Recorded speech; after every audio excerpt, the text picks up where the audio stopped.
Alea komunikabideak gaur goizean plazaratu du albistea. Epaile batek euskara zaila dela argudiatu du Laudioko udaleko hizkuntza eskakizun bat saihesteko. Gai horri buruz apur bat sakonago hitz egiteko gurekin dugu Kike Amonarrit. Kaixo Kike, zer moduz? Ongi, harrituta, egia esan, baina ongi. Bai, bueno, lehenbizi Kike ezagutzen ez duzuenontzat, bera soziolinguista da, eta bueno, une honetan Euskaltzalen topaguneko presidentea ere bada. Eta bueno, Euskaren gaineko ezagutza handia du urteetan zehar pilatutakoa. Aipatu duzu, harrituta harrapatu zaituela albisteak. Nola baloratzen duzu Aleak argitaratutako albistea epai honen inguruan? Beira, irakurri dudanean, burura etorri zaidan lehenengo gauza izan da, hau sketch humoristiko bat izan zitekeen, serioa ez balitz. Epaile batek,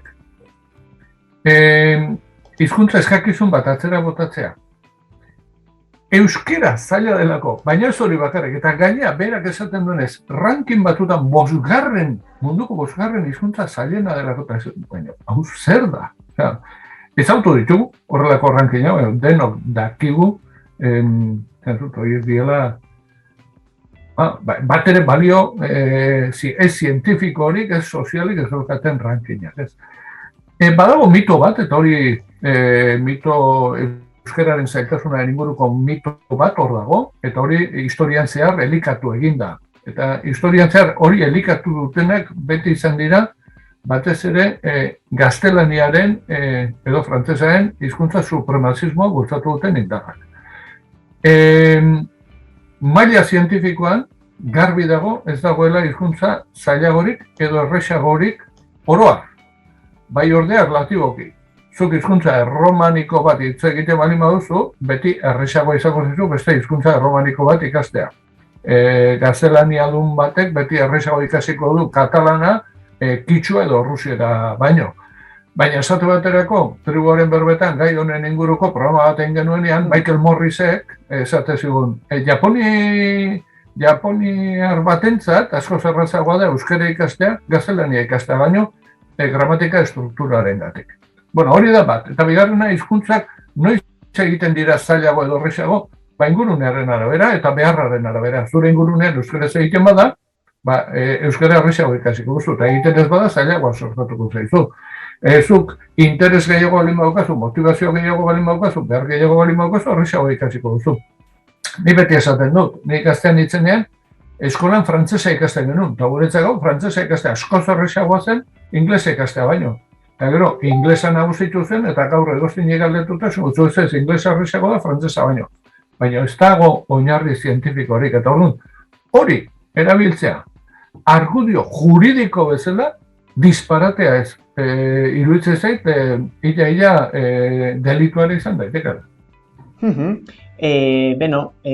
Aipatu egin dituzu edo kontrargudiatu dituzu epaian aipatu egiten diren kontu nagusiak, ez? Epaiak zehazki bai esaten du hori,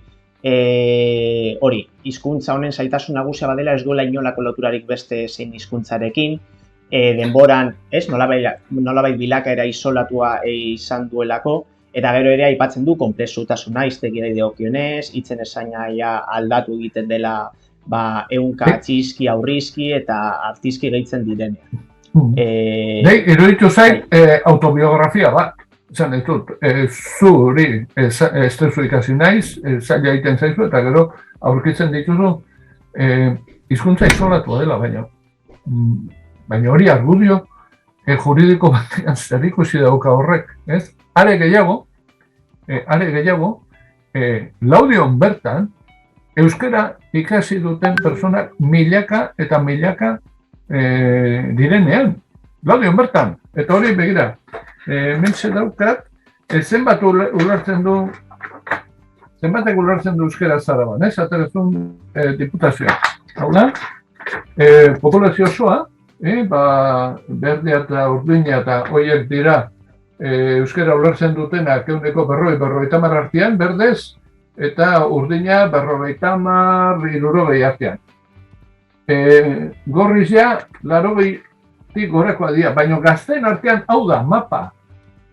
Araban, ja, gazten 80% gora ulertzen du eta daki euskeraz. Zertara dator gizon hau, esatera, hau, zenbaten du, estratosferan bizi den persona badela. Barkatu gizona. Arabako hila gazte guztiek ikasi dute euskera. Zuk ez badazu ikusi zure problema da.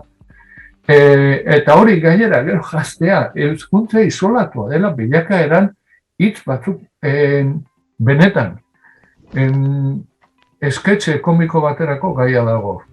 Espalitz, asunto oso serio dela. Eta espalitz, eta uste dute grabedadea hemen dagoela, ez dela kasu isolatu bat. Pentsatuko genuke, hau da epailero bat, etorri zeguna, egokillo da eta sorte txarra. Ez dut uste hori denik, ikusten ari garrelako, bai Espainiar Estatuan eta bai Frantziakoan ere, nola judikaturatik, ari diren hizkuntza normalikuntza prozesuen aurkako neurriak hartzen eta nola baita esateko, nola baldintzatu nahi diren hizkuntza normalizazio prozesuak eta berau bultzatzeko erabaki politikoak judikaturatik. Hori ikusten ari gara ikusten hezkuntzan, Katalunian ikusi dugu, ikusten ari gara hemen hainbat deialdi publikotan, ikusten ari gara Frantzian ere nola baldintzatu nahi izan duten murgiltze eredua. Uste dut, ez direla kasualidadea eta batzuk ikusita testu ingurua aldeko dutela esparru horretan, animatuen direla eta batzuk astakeria botatzen hasi direla. Uste dut, honen aurrean behar dela erantzun serio bat, ondo aztertu beharko da, eta uste dut, kasu honetan erantzun serio bat eta gainera emandako argudioak ridikulizatuko dituzten erantzunak ere behar direla, ridikuluak baitira erabili diren argudioak. Bai, batu duzunaren hildotik, sakonean dagona edo bada, ja urte luzez luzatu egin den eztabaida bat badela administrazioan hizkuntza eskubideak bermatzearena, ez? Jende batek diskriminatzailetzat jotzen du, ez? Nolabait hizkuntza eskakizunak eskatzea, horren aurrean zer argudiatuko zenieke? Administrazioan sartzeko arau oro diskriminatzailea da. Administrazioan sartzeko eskaera oro da diskriminatzailea. Momentu batean, ezekitu liteke titulazio bat, ikasketa bat, adin bat. Gauza asko eskatzen dira administrazioan sartzeko, eta denak dira diskriminatzaileak, baina denek daukate helburu bat, eta da, lanpostu horietan ahalik eta langilerik prestatuenak eta egokienak hartzea, herritarrak ongi zerbitzatzeko eta herritarren eskubide oro ere betetzeko. Eta hor sartzen dira hizkuntza eskakizunak.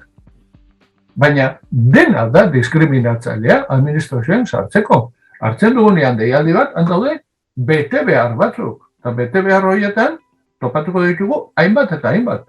Danak dira diskriminatzaileak. Ez hizkuntzarena bakarrik. Eta denek dute helburuak, eta da, ahalik eta langilerik egokienak sartzea administrazioan, funtzio publikoa ahalik eta ongien betetzeko. Eta beti aintzat hartu behar dugu kontu bat, eta da, zerbitzu publiko batetaz ari gara. Publikoa zerbitzatzeko prestatutako zerbitzu batetaz. Beraz, publikoa da zerbitzatu behar dena. Publikoa ez dago langilea zerbitzatzeko, bezik eta langilea dago publikoa zerbitzatzeko. Eta oinarri horretan eraikitzen da daukagun administrazioaren egitura. Eta administrazioaren egitura horretan, Euskal Herrian ditugu bi hizkuntza ofizial, euskera eta gaztelania. Herritar orok dauka administrazioarekin, euskera naiz gaztelania erabiltzeko eskubidea. Beraz, administrazioak bere burua prestatu behar du, herritarren eskubide horiek betetzeko. Hori da markoa.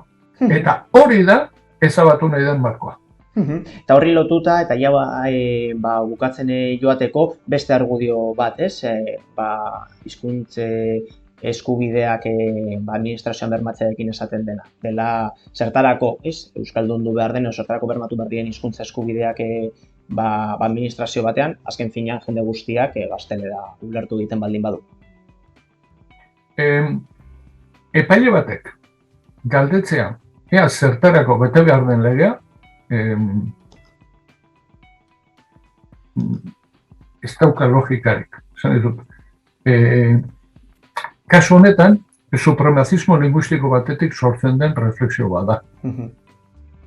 Baina hor ere oso nabardura importanteak egin beharko genituzke, eta da, nola iritsi gara denak erdera jakitera. Nun oinarritzen da elkarbizitza linguistikoa. Eta zein izuk izan dira gaur egungo gerara iristeko herritarren nahiak eta borondateak. Uste dut guzti hori estali egin nahi dela, eta guzti hori hankaz gora bota nahi dela, betidanik ezagutu dugun hizkuntza supremazismo batetik. Eta da, pentsatzea, hizkuntza supremazismo eta nazionalismo linguistiko hori da, pentsatzea, hizkuntza bat beste baino gehiago dela, eta gure kasuan gainera, bertako hizkuntza propioa ez aintzat hartzea, eta hori ikusten da, sententzian ikusten da, usaitzen da hori, pentsatzea hori dela, bigarren mailako hizkuntza bat. Hizkuntza raro, zain, bazter, eta hori ikusten da. Oso larria, oso arriskutsua, eta uste dut oso precedente larria ezar dezaken sententzia dela hau, oso urrunera joan delako argudiotan. Eta jagen bukatzeko, aipatu egin duzu, badela nolabait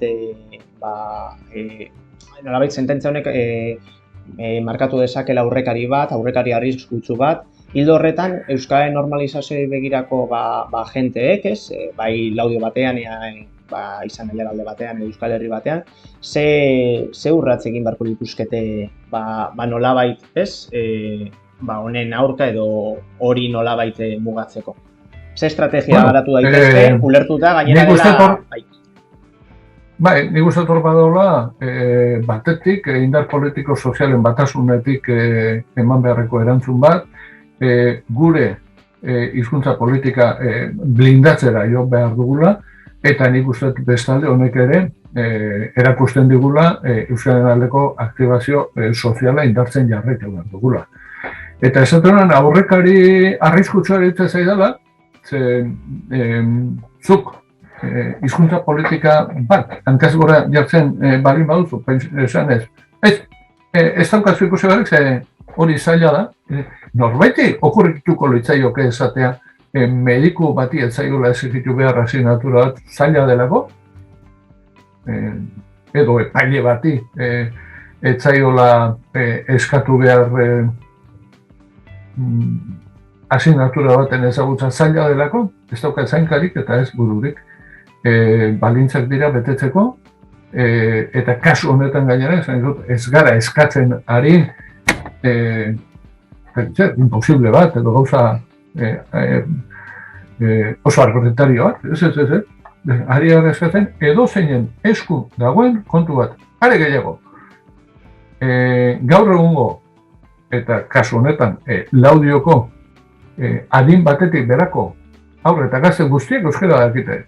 Beraz, ez da ja gauza bitxi bat, ez, momentu honetan ja, gero eta hizkuntzaren ezagutzaren universalizaziora adinez gora dijoa. Balintza hori gero eta errezagoa da betetzen populazioaren gehiengoarentzat, eta gero eta errezagoa izango da aurrera begira.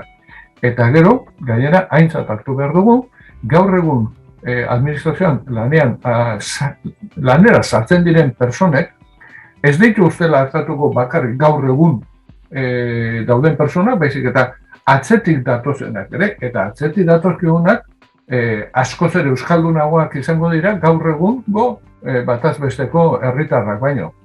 Orduan, ikuspegi horiek guztiak aintzat harturik, uste dut badaudela arrazoiak eta argudioak honi aurka egiteko. Horrekin geratzen gara, Kike, eskerrik asko galderei erantzuteagatik, eta hurrengora arte espero dugu horrelako beste kasu bategatik ez izatea, eta bestelako elkarrizketa bat izate hurrengoa. Hoi da, eskerrik asko zuei, baina horrelakoak etorriko dira gehiago. hori ere aurreikusi behar dugu. Baina, bueno, nik uste dut denon aleginarekin eta denon artean lortuko dugu oztopo hauek ere gainditzea. Orain artekoak gainditu ditugun bezala.